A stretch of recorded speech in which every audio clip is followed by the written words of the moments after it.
सभी साथियों को मेरा सलाम, मेरा नमस्कार। साथियों, कुछ मुद्दों को लेकर मैं आप लोगों से रूबरू होना चाह रहा हूँ। तो साथियों, जैसा कि आप लोगों को पता है कि कल राज्यसभा से वक्फ़ बिल पास हो चुका है। अब वक्फ़ बिल ये राष्ट्रपति के पास जाएगा और पूरे देश में इसको इम्प्लीमेंट कर दिया जाएगा। देखते हैं इसका कितना फ़ायदा, कितना नुकसान होता है मुसलमानों को। ये तो आने वाला समय बताएगा। साथियों, आज से 5 साल पहले दिल्ली के अंदर मुस्तफ़ाबाद में, शिव बिहार में, मौजपुर में सीए और एनआरसी को लेकर जो प्रोटेस्ट हुए थे, उसके बाद दंगे हुए थे।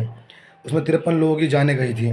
उस दंगों के लिए मास्टरमाइंड कपिल मिश्रा, जो बीजेपी का नेता है, उसको माना गया था कि कपिल मिश्रा के ऊपर ये आरोप लगे थे कि उसने प्लान करके सुनियोजित तरीके से इस दंगे को करवाया, जिसमें 53 लोगों की जान गई। लेकिन उस समय उस पर कोई एक्शन नहीं लिया गया। उसके 5 साल के बाद हाईकोर्ट ने सख्त आदेश दिया कि कपिल मिश्रा के ऊपर एफआईआर किया जाए और उसके ऊपर सख्त एक्शन लिया जाए। देखते हैं आगे चल के इसके ऊपर कितनी कार्रवाई होती है। अभी 2 दिन पहले ही पार्लियामेंट में भाजपा मुसलमानों की हितैषी बन रही थी। अब देखते हैं दिल्ली की सीएम रेखा गुप्ता, देश के प्राइम मिनिस्टर नरेंद्र मोदी जी इस कपिल मिश्रा के ऊपर कितना एक्शन लेते हैं। अभी कपिल मिश्रा दिल्ली सरकार में कैबिनेट मंत्री हैं। क्या कैबिनेट मंत्री से उनको बर्खास्त किया जाएगा? क्या उनका इस्तीफ़ा लिया जाएगा? ये देखते हैं साथियों, आज से 5 साल पहले दिल्ली सरकार एक पॉलिसी लेकर आई थी शराब के ऊपर, एक शराब के साथ एक शराब फ्री।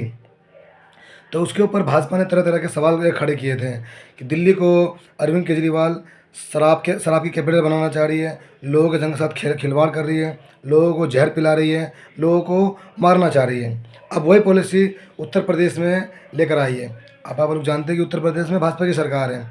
अब भाजपा एक के साथ एक शराब वहाँ फ्री दे रही है, और जब उनसे सवाल किया जाता है तो वो ये तर्क देते हैं कि इस पॉलिसी से सरकार को बहुत रेवेन्यू आ रहा है, सरकार को फ़ायदा मिल रहा है। अरे बेवकूफ़ो, यही बात तो अरविंद केजरीवाल सरकार कह रही थी कि सरकार को फ़ायदा हो रहा है, सरकार को रेवेन्यू आ रहा है। तब तुम लोगों ने सवाल खड़े किए थे। और कहीं ना कहीं मैं मानता हूँ कि अभी 2020 के 25 के जो चुनाव हुए हैं, और जो आम आदमी पार्टी की सरकार दिल्ली से गई है, तो मैं कहीं ना कहीं उसमें शराब घोटाले को भी मानता हूँ, मैं शराब को भी मानता हूँ मैं, कि एक के साथ एक फ्री जो उन्होंने दिया, कहीं ना कहीं उसका आम जनमानस पे प्रभाव पड़ा।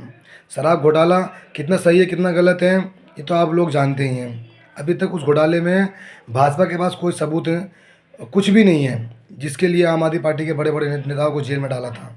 अब देखते हैं कि उत्तर प्रदेश में ये पॉलिसी है, भाजपा लाई है, एक के साथ एक शराब फ्री दे रही है। तो इसको लेकर आम जनमानस के ऊपर, उत्तर प्रदेश की जनता के ऊपर कितना इसका प्रभाव पड़ता है, कितना इसका असर होता है। साथियों, मैं अब अपनी बातों को विराम देता हूं, और आप लोगों से एक अपील भी करना चाहता हूं कि मेरा एक यूट्यूब चैनल है तबरेज़ खान के नाम से, तबरेज़ हिंदुस्तानी के नाम से। आप लोग मेरा यूट्यूब चैनल सब्सक्राइब करें, और उसके बाद जो भी वीडियो आए आप उस वीडियो को आगे शेयर भी करें, लाइक भी करें। बहुत बहुत शुक्रिया, बहुत बहुत धन्यवाद।